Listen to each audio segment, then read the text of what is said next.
পর্দাই নাই, একদম আল্লাহর নিকটবর্তী হয়ে গেল, নিজেকে তো বলেই না, উম্মতকে বলে না, উম্মতকে বলে না। তাই আমি কাশেম সিদ্ধান্ত গ্রহণ করেছি, মুসা কালিমুল্লাহ 70,000 পর্দার বাইরে গিয়ে নিজেকে ভুলে যায়, অন্যকে ভুলে যায়। আমার নবী আল্লাহর সামনে দাঁড়িয়ে যখন উম্মতকে বলে না, আমরা উম্মত নবীকে কখনো বলতেই পারি না। ডানা হাত তুলে বলো ঠিক না?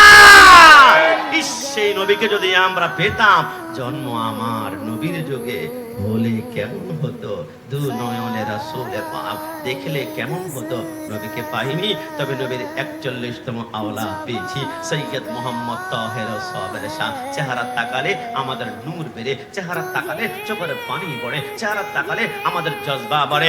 আমার যুবক ভাইরা, কষ্ট নিবে না, আমি এমন একটা বংশের কথা তোমাকে এখন শোনাতে চাই, যে বংশ ইমানের অংশ, যে বংশ ইমানের অংশ।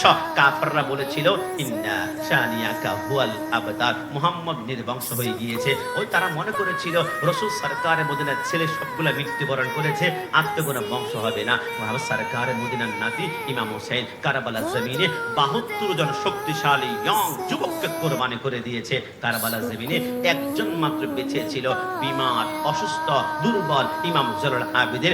আমার ভাইরা, আমরা মসজিদে গেলে পকেট থেকে টাকাগুলা বের করে সবচেয়ে দুর্বল নোট যেটা, এটা দান বক্সের ভিতরে দেয়। আমরা কি করি? দুর্বল নোটটা কোরবানি করে। কিন্তু হুসাইন কারবালার ময়দানে দুর্বলকে কোরবানি করেন নাই। হুসাইন শক্তিশালী আলী আকবর, আলী আসগর, তার ভাতিজা কাসেমকে কোরবানি করেছে। হুসাইন শিক্ষা দিয়েছে শক্তিশালী কোরবানি করতে হবে। তোমরা কোরবানির পশু জবাই করে না, ল্যাংড়া হলে কোরবানি হবে না, কানা হলে হবে না, সিং বাংলা হলে হবে না, শক্তিশালী। হুসাইন বলে আমি সব শক্তিশালী কোরবানি করে একজনকে মাত্র রেখেছি, এ হচ্ছে বিমার, অসুস্থ, দুর্বল। আমার আল্লাহ বলো হুসাইন টেনশন করো না, যদি অসুস্থ, নিয়ত যদি বিশুদ্ধ হয়, এক অসুস্থের ভিতরে আমি আল্লাহ 70 গুণ বরকত দান করব।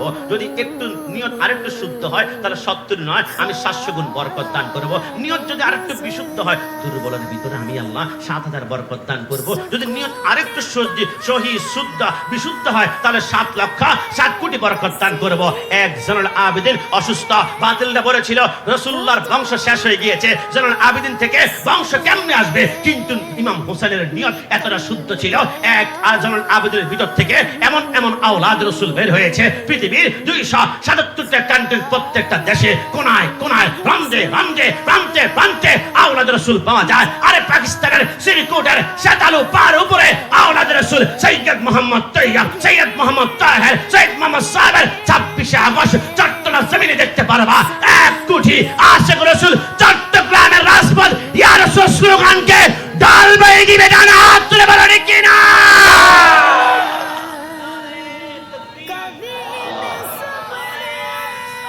ইয়া রাসূলুল্লাহ, ইয়া রাসূলুল্লাহ।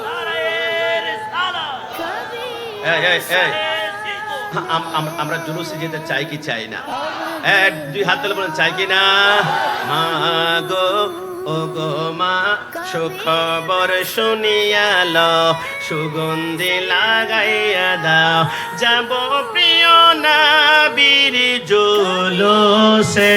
মা গো, যাব প্রিয় নবীর জুলুসে। বছর গড়ে মিলাদুন নবী এসেছে, মা গো আওলাদে রাসূল হুজুর কেবলা এসেছে। সৌন্দর্য মণ্ডিত এক গাড়িতে আমার হুজুর কেবলা আছেন বসে। সেই গাড়িতে কত আলেম ওলামা আছে দেখো হুজুরের পাশে। লাখো লাখো ভক্ত আসে, ছুটে চলেছে সামনে পিছে। জশ্নে জলসে, জশ্নে জলসে, জশ্নে জলসে, নবীর জলসে। মা গো, ও গো মা, সুখবর শুনিয়ালো, সুগন্ধি লাগাইয়া দাও, যাব প্রিয় নবীর জলসে। বলা যাব প্রিয় বীর জলসে। আমার হুজুর কেবলা আওলাদে রাসূল এসেছে, বলো হুজুর কেবলা আওলাদে রাসূল এসেছে। দো জাহাঁ মে खादमे आले रसूलुल्लाह कर हजरत आली रसूल मुक्तदा की